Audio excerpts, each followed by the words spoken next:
आपकी बैठक का? आज पुरातत्व विभाग, एसडीएम महोदय, पुलिस प्रशासन और भीमा शंकर सेवा समिति के सभी सदस्यों की एक संयुक्त बैठक हुई। इस बैठक में जो ज्ञापन में बिंदु हमने दिए गए थे, उन सभी बिंदुओं को मान लिया गया है। प्रशासन ने जो अब नया मंदिर का जो शेड्यूल बनाया है, उसके बारे में ये कहा है कि सुबह से लेके सूर्योदय से लेके सूर्यास्त तक मंदिर प्रांगण खुला रहेगा।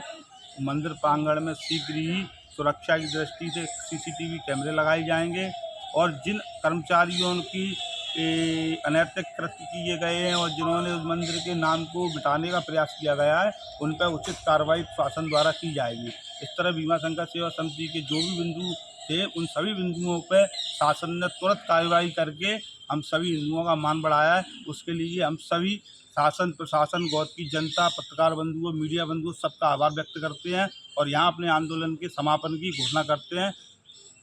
भीमा शंकर महादेव की जय।